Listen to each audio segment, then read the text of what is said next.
Tonight is our biggest export destroying our environment. We visit a famous ecosystem and find it on the verge of collapse. And he has 173 million hits. Meet the original YouTube sensation. Mazda proudly brings you Campbell Live. Kia ora everyone, more too tonight about what's happening to Martin Payne, but we begin with a very important question indeed. Are we 100% pure? We tell the world we are for over a decade now. Ads like this have been taking the 100% pure campaign to the industrialised world of Europe, America and Asia. Clean, green, pristine. Come to New Zealand, 100% pure New Zealand. And what a successful campaign it has been. But is it true? Are we? Is the Manawatu River, for example, 100% pure? We all know it's not even close. But the rest of the world appears to have not been that interested in such details until, well, roughly a fortnight ago, Wednesday, May 11th, when John Key appeared on BBC World. And your advertising slogan, I think, was all about this, about the 100% pure New Zealand, the idea that you're a greener nation than any other in the developed world. That already isn't true as your population does slowly rise, and it's going to get worse. Dr. Mike Joy of Massey University, a leading environmental scientist in your country, he said just the other day, he said, we are delusional about how clean and green we are. Well, that might be Mike Joy's view, but I don't share that view. But he is very well qualified, isn't he? And he's looked, for example, at the number of species threatened with extinction in New Zealand. He's looked at the fact that half your lakes, 90% of your lowland rivers are now classed as polluted. Well, look, I'd hate to get into a flaming row with one of our academics, but he's offering his view. I think any person that goes down to New Zealand... He's a scientist. It's based on research. It's not just an opinion. He's one academic, and like lawyers, I could provide you another one that will give you a counter view. If anybody goes down to New Zealand and looks at our environmental credentials and looks at New Zealand, then for the most part, I think, in comparison with the rest of the world, we are 100% pure. In other words, our air quality is very high. 100%. 100% is 100%, and clearly you're not 100%. I mean, you know, look, whether you agree with Mike Joy's figures or not, you've clearly got problems of river pollution. You've clearly got problems with species which are declining, threatened with extinction. And he says the problem is that central government, he's not just blaming you, but over decades, central government in New Zealand has been complacent about this. So what are you going to do about it? Yeah, so I don't actually totally agree with that proposition. I mean, for a start off, yes, of course the population's getting larger, and that creates some form of pollution. And yes, we have a large agricultural base, and so as we've become intensifying our dairying operations, that's had some impact on our river quality. Now, what the government has been doing is demanding much higher environmental standards. So actually, for the most part, you jump in any New Zealand river or stream, you go and breathe the air, and you walk up a mountain, I'd argue with you that if you don't believe it's clean and green, then you need to show me a country that's cleaner and greener. Well, I hope someday I can have the opportunity to do at least some of that. It sounds attractive.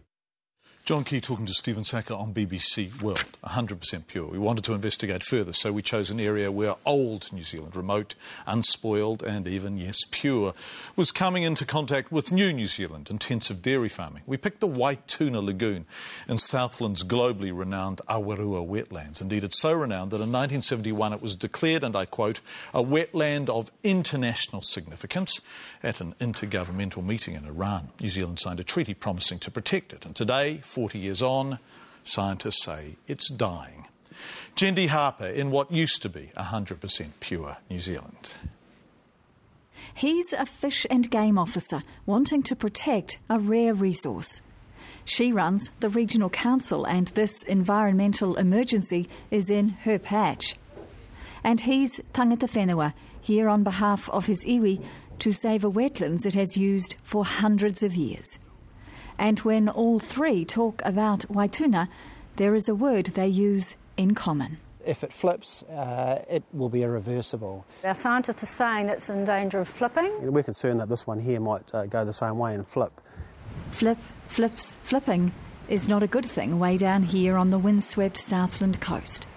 What it means is that Waituna Lagoon, 3,500 hectares in size and part of the Awarua wetlands, is on the verge of collapse. The whole thing dies, basically. All the trout and other native fish that live in there, all the invertebrates, all the insects, and a host of other species would die as a consequence. To become turbid and yucky. It's a nice word for it, yucky. And that's what it might become. Scientists say algal growth will shut out light to the large vital plants on the bottom, and the delicate ecosystem will shut down.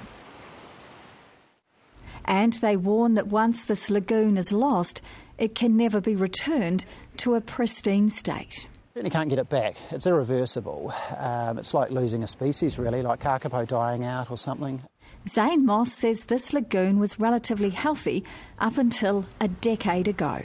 I ask him if this decline could be a natural phenomenon, but he says no. Water testing indicates it is being overrun with nutrients, mainly from effluent. Cows graze just metres from the lagoon edge on reclaimed wetlands. This is the main tributary for Waituna. This is Waituna stream itself. And just up the road, cows defecate and urinate into surface water that flows into the lagoon's main tributary. And straight into the lagoon from there. So more nutrient, and when we're trying to cut down the amount of nutrient getting in there, obviously that's not going to happen with access like that to that surface water. He doesn't think this heavy land was ever suitable for dairy farming in the first place. So who let the cows in? Well, that would be the body now headed by Ali Timms, Environment Southland. Yeah, I think, we need to accept some responsibility there. In just the last 10 years, 13 more dairy farms have swung into operation in the Waituna catchment alone. In the whole of Southland, there were just 50,000 cows in 1992.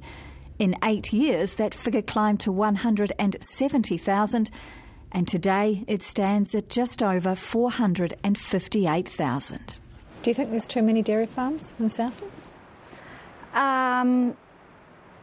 That's a good question.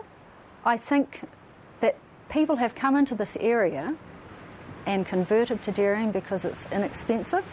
It's cheaper land, so it's an entry-level area. They can make some money down here short term, but that's having a real effect on the environment. So I think people need to think about the way that they're farming down here. Perhaps you don't winter stock on Swedes. Perhaps they should be having wintering barns, those sorts of things.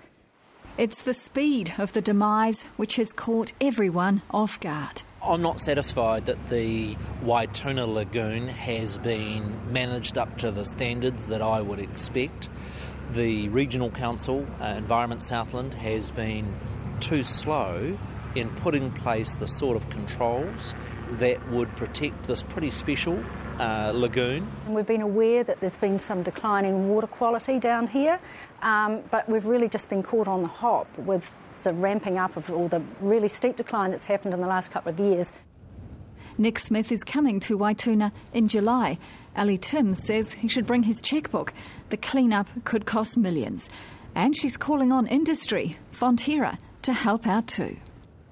Elected as chairperson just 6 months ago, Ali Timms doesn't want to lose a whole lagoon on her watch. And not just any lagoon.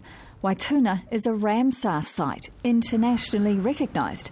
There's a fear that if it flips, it could attract international attention. It may not influence you and I personally, the loss of Waituna as such, but it certainly doesn't help our branding internationally. We want our children to be able to come to these places and view them the way that their ancestors seen them, and then gather eels, ducks, and all those sort of mahinga kai or wild foods that we've always had the opportunity to do. What are we going to lose if we lose Waituna? A unique wetland. It's internationally recognised. It's probably unique to New Zealand, and once it's gone, we can't get it back. Cindy Harper was the reporter from the Deep South. Well, to respond to all of this on behalf of dairy farmers is Dairy New Zealand CEO Tim Mackel, who joins us now live from Hamilton, where you're based. Tim, can you hear me all right? I can, John. Thank you. Excellent. Thanks so much for joining us. Really appreciate it. Thank you. I've got here an article from the Southland Times dated 18th of May. I'll just read the top of it. Almost half the dairy farms inspected by Environment Southland this month, May, have been found to be seriously breaching effluent consents. Is that good enough? No, it's not good enough, and we do think it's unacceptable. And frankly, we don't quite understand what's behind those results. However, we've got a lot of work underway, a huge amount of effort going in to help farmers, and it's got to be recognised that a lot of farmers are doing a lot of good work around effluent. There's certain farmers as well we need to give a lot more help to, and so it's unacceptable, and we're doing some stuff about that. I want to read on that article. 54 farms inspected, 24 were found to be so seriously in breach of their effluent discharge consents that they've been rated at the top of Environment Southland's pollution scale. Now, you are right, there are a lot of farmers doing very good work, but those ones who are clearly not, what needs to be done there? Well, we've been doing a lot of work with regional councils nationally, and I have to say that on a national scale, we're pleased with what we're seeing so far for the current year. It looks like significant non-compliance is dropping from somewhere around 16% down to 11%. That's the early indication. So overall, that's a good improvement. And we've been doing initiatives like compliance checklists, which actually lay out what farmers have to adhere to. And they've been signed off by 8 regional councils of major dairying areas so far.